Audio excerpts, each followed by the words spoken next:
everyone, and welcome back to another Warcraft video. The complete history of vanilla is finished, but that's only the vanilla you saw, and the one you may even be playing right now. Blizzard had far more planned, and some of it was even developed. The team had high ambitions, both systemically and content-wise, for originally it was far more literally the world of Warcraft. Now, if you want more WoW, then Twitch, today's sponsor, is the place to be. The classic community on Twitch is massive, and I'm going to recommend you Esfand. He is a real classic knowledge encyclopedia, and I mean, come on, you'll have seen the Red Bull himself live on Methods Casting Couch. Then also, MadSeason. Yes, MadSeason streams classic on Twitch, and yes, it's as chilled out and relaxing as you would expect. And with my work being really busy, hanging around streams, that's been a great way for me to actually keep in the loop with classic and see that community grow, and it'll be super fun to see Blackwing Lair come out soon. Now that's classic, but if you want more modern WoW, then I'd say head up Preach and Sloot. They're both great guys. And Twitch, it truly is a great place for WoW. Their client makes it the perfect WoW mod manager. Yes, you can maintain all of your WoW add-ons straight from the Twitch client. I've been doing it for years. It makes it so easy. So Twitch, it's a hell of a place for WoW. Go hit that link down below, check it all out. And with that, let's get going. The broad scope of WoW leveling was initially very different. In the early stages, it was intended to have a top level of 70. Studio whiteboards at the time showed planned production of zones at the highest level actually being 70. Now, the content from these last 10 levels was focused on the events of Warcraft 3 and would have continued some of these storylines and given conclusions to others. This was reflected in the raid lineup that went live, only having 2 named characters that were actually previously featured in the Warcraft universe. Of course, Kel'Thuzad and Sapphiron. Now, while we can speculate on what that content actually would have been like, to be honest, I'm ultimately glad it was cut. First, it gave space for new lore to breathe, and second, it gave Blizzard time to work in the destinies of those characters. For some, like Kel'Thas, it wouldn't really be a satisfying return, but for others, like Arthas, it absolutely would be. An example of these 60+ zones is HELLFIRE Peninsula. But first, the footage you're seeing here is from Haven Games. He was a colleague, he was a lovely guy from all the interactions I had with him, and he's somebody whose future, well, cancer robbed from us. Now, Haven worked on WoW content up until 11 days before he died, and I think that means there's little he would want more than for you to check out what he worked on. And if you enjoy topics like in this video, then look, you've got to watch his channel. Seriously, just do it. And also, Blizzard, you've got to find a space in the Hall of Explorers. Back when that happened, we called out for that. Still hasn't happened. I think it's the right thing to do. Okay, so getting to Warcraft, well, before Blizzard actually considered pushing out this content as a part of the Burning Crusade expansion, it was instead intended to be one of those initial leveling zones in vanilla. Now, the zone, as you can see, it had just a few scattered assets, but no unique textures, not unique models, and it generally just does look like a red-shaded version of an Azerothian zone. And, I imagine the storyline would have been less developed than what was put forward in the Burning Crusade expansion, and it would have likely been more involved with Illidan's struggle to secure Outland, maybe with those old janky Blood Elf models, and a lack of, say, developed Mag'har or ethereal storylines, or perhaps even the Draenei, which were, of course, massive in the Burning Crusade.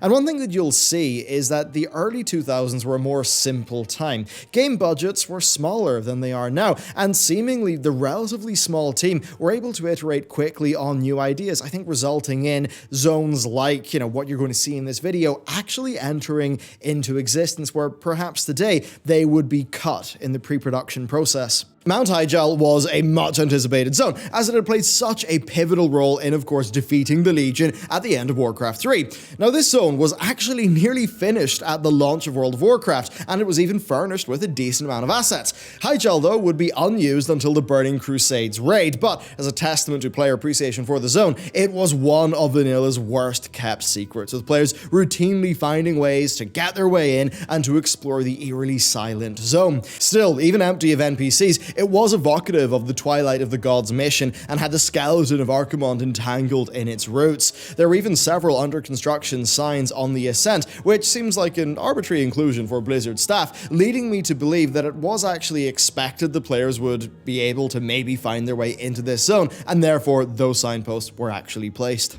The Emerald Dream questing zone was in the game files since before its launch, and was first noticed in the patch 0.7.0 beta, and was continuously worked worked on throughout the World of Warcraft alpha and beta test. It actually is a bit weird though. It sort of tells us that Blizzard have intended for the Emerald Dream to be in-game as a zone for a long time, but could just never settle on a coherent vision. Now, this version of it has two sub-zones, the Verdant Fields and the Emerald Forest, but other than that, it is a fairly monotonous looking area with these alien looking trees and a big bright sea of green. We would go on, of course, to have several different interactions with the Emerald Dream throughout vanilla and the rest of the game, but its creative direction was not settled upon until the Legion expansion, and the original zone had little bearing on what it would actually become. Before being implemented, content is a largely nebulous thing that's up to interpretation. There's just an idea, but then the writing team and the devs have got to work closely together to maintain a sense of continuity with the IP, and in this case especially the RTSs, because we're talking about vanilla's development,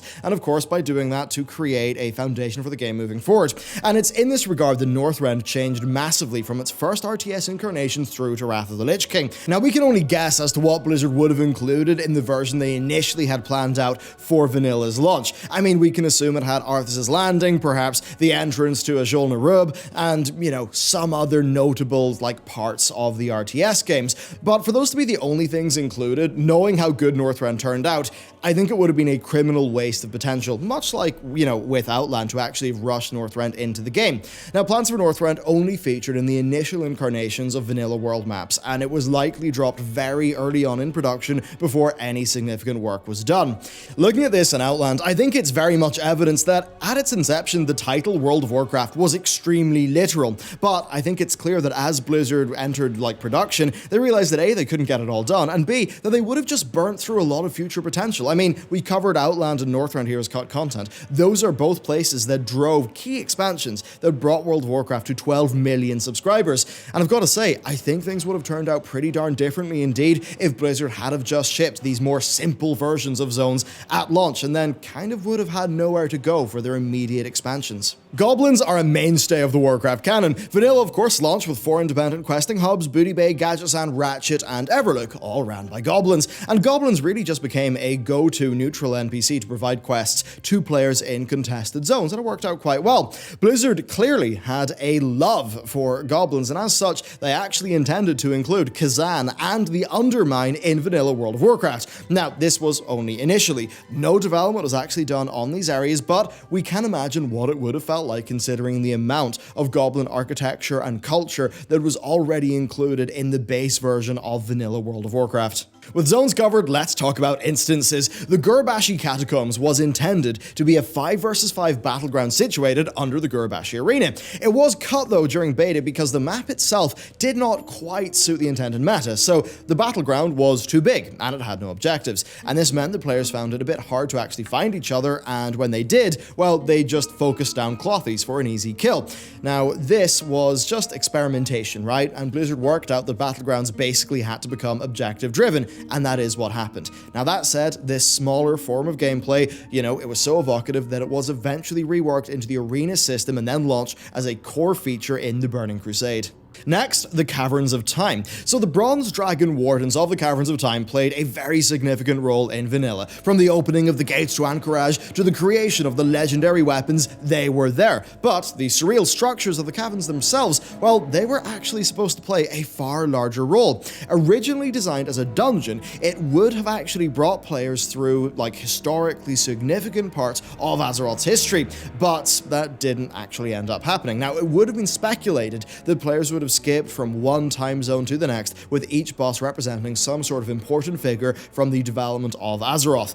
Now, the caverns, of course, were later divided into specific individual instances, and of course, those were a major feature of the Burning Crusade expansion. It is just interesting that a lot of that was actually planned for the vanilla launch of the game. Black Temple is an extremely interesting case of a retcon actually implemented for the long-term health of the game. So, during the events of Warcraft 3, The Frozen Throne, the map for Outlands only had one location, and it was named the Black Citadel, and that was from which Magtheridon ruled the broken planet of Outland. Now, this was later split between 2 locations of HELLFIRE Citadel and the Black Temple. Now, we can imagine that if the Black Temple was implemented during vanilla, it likely would have been in the cut HELLFIRE Peninsula zone, and it would have then been more along the lines of the fortress that Illidan and his allies stormed in the Curse of the Blood Elves campaign, which would have been very different to what we we actually got, where of course Hellfire Citadel and Black Temple were two different bits of content, and of course you had the Black Temple lore with the Draenei that was newly implemented for the Burning Crusade expansion. So if it was implemented in vanilla,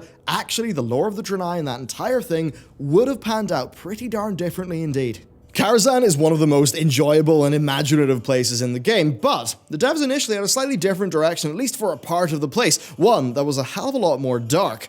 Underneath the tower proper was an instanced gate that could be passed through whilst dead. A labyrinthine crypt was found below, and it's one that is instantly recognizable as the setting for a raid instance. It had all of these wide, empty spaces, there was a lot of atmosphere, but of course the most unsettling part was the flooded room with dozens of bodies bound in chains upside down. This was a markedly darker tone to anything else found in Azeroth, and I sometimes think about just the ways in which this moist and macabre place actually could have been brought in line with the wider tone of the game. I think it would have been extremely interesting, and perhaps this is just left over from a time when maybe Warcraft was going to be resembling the darkness of Diablo a little bit more than it ended up doing. ASZHARA's Crater is another instance that's been in the game files actually since launch. Now, this was intended to be a battleground, likely a 40 versus 40 one, and it would have brought much needed content and background to the ASZHARA zone, one of course, that was just extremely barren at launch. And, it was a striking background visually, it had two huge dragon statues, but we still don't actually have any details on the intended objectives, but its size and positioning as a sister battleground to Alterac Valley meant that, probably would have taken a long time for the development team to complete. It was, though, finally stated in a 2007 BlizzCon Q&A that the battleground was actually cut in favor of instead balancing Alterac Valley, which, we've actually seen, as we've seen in this series, was quite a challenge in itself for Blizzard. Next up, the Dragon Isles. We know from early content roadmaps that Blizzard had intended an endgame raid to be set in a zone called the Dragon Isles. Now, the dragons, of course, have been a fundamental part of the fantasy of Warcraft for a very long time, and as such, the developers had a great opportunity to build a thematic raid and a zone to go with it. Now, this was originally to be located just north of the Eastern Plaguelands and west of Kel'Thalas, with the voided area that exists in the game, known as Northern Lordaeron, potentially being a sort of a remnant of that content. It's a fairly bizarre situation, really. We've only got one bit of concept art that shows a sort of weird Titanic Nautilus-type creature, just, in the land with structures of its shell, kind of reminiscent of Angkor Wat. I mean, it really is a cool aesthetic, and this could have even been an early conceptualization of the Old God aesthetic, and with it being called the Dragon Isles, well, it could have been a narrative connection between the Old Gods and the Dragonflights, which could tie into how we saw much of the Deathwing story unfold. Of course, more recently in the game, Rathian agents have teased the Dragon Isles. Many people thought it would be present at the end of Battle for Azeroth, but seemingly with things being a little bit cut there in terms of content, it may be a casualty, or it may just be something that they have teased in the long term, and we may go there just yet. The Stormwind Vault dungeon was a higher level mirror to the Stockades, and it held the enemies of Stormwind who, well, just simply could not be held by chains alone. Now, this was potentially even a raid, but it's one that would have actually given the Alliance exclusivity on endgame content, so it may not have worked out too well. Now, we can speculate on what bosses would have been included here. I mean, it certainly would have been a way for Blizzard to have actually worked in many significant lore characters and maybe even to have foreshadowed future plot lines. Alas, though, it was never to be, and this bit of content was cut from the game. Blizzard had intended for another vanilla battleground. It was named KALIDAR, and it basically was not seen outside of the game files. Now, KALIDAR is interesting because it's the name for the island northwest of Kalimdor, where Teldrassil actually now stands. So this could have been the location for this battleground that is speculated, or it could have been a concept of, the area before the finalization of the location of the Ninetale capital. Now, in terms of this battleground itself, well, it had a MOBA-styled layout, and it actually speaks to the developers' early ambition to really push that type of gameplay, with, many sort of battle arena motifs even being seen in Alterac Valley. I mean, AV, actually, it had side lanes like a MOBA, but they were actually removed in patch 1.8, which pretty much removed any mobile resemblance from AV. Now, it seems like this form of gameplay would just never really be a great fit for players in the toolkits of the Warcraft classes, and this meant that, yes, KALIDAR never really made it outside of experimentation. Before Stormwind was redesigned, there was a much speculated upon instance portal located between the trade district and the old town. Now, it's fairly easy to glitch into, or at least it was, and if you did, it would just lead you to an empty tunnel. Azeroth is sort of littered, or at least was, with these artifacts of half-finished content, but this is one that really stood out because it was in such a well-used public space. And I mean, even personally, I can remember thinking this was some sort of planned bit of future content, it was maybe some foreshadowing, but in fact, it was a cut bit of previous content. It is believed that this was the planned entrance for player housing, a system that was, in its entirety, cut from production. Now, a brief look at Blizzard's original plans for player housing makes it immediately clear that it's a system that really never would have worked, because initially, they wanted to have houses actually be in the open world of Azeroth. Azeroth is big, but it's simply not that big. Player housing was eventually dropped as, if instanced, it would have just drawn players out of cities, and that would have diminished the social aspects of World of Warcraft. Of course, garrisons sort of missed the mark on that fantasy, and they ended up running into those problems, and player housing does remain a common player request to this day, especially after Final Fantasy XIV's apparently very well-received implementation of the feature. Next up, hardcore RPG elements. Azeroth was originally meant to be a lot more dark, and I actually mean literally, like the brightness of zones, and a day-night cycle that was a good bit more extreme. And to this end, the devs actually imagined a fourth minor profession called survival skills. Now, this would have allowed players to craft torches and bright campfires that would have actually provided spirit bonuses. Now, a very basic, unskilled version of those campfires did make it into the game. Of course, the campfires need reagents, and, you know, there's several varieties of offhand torches in terms of things people can wield. And yes, with the cutting of this skill, Azeroth was eventually made brighter and the day-night cycle was lessened. I think it would have been thematically extremely cool to have survival skills, but at the end of the day, I do think that it probably wasn't the best fit for World of Warcraft overall.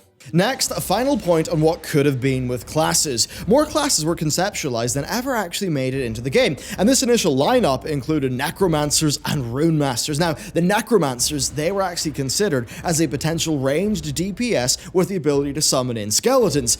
Of course, this would have been in addition to the already heavy roster of ranged DPS, and it would have likely been a little bit too similar to warlocks, so it ended up not making it into the game. And that's of course not even considering the lore implications of a necromancer joining the factions so soon after the Third War. Then we've got the Rune Master. On the other hand, this would have been a melee class that did not use weapons and instead could inscribe buffs onto their skin, much like an enchanter does to their gear. Now, the Rune Master would have been considered again for Wrath of the Lich King's hero class, but eventually it had its mechanics worked in to the Death Knight and monks. So that's pretty much where the Rune Master went, but who knows, maybe we'll see a class like that in the future.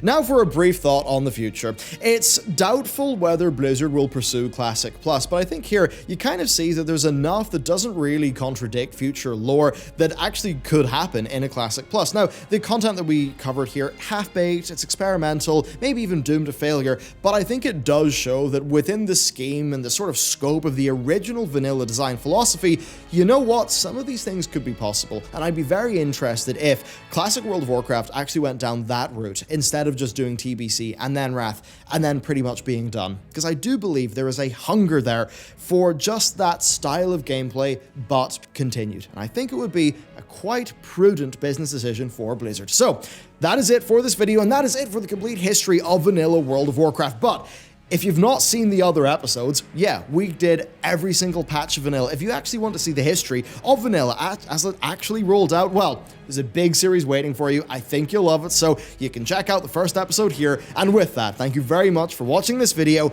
and I'll see you next time.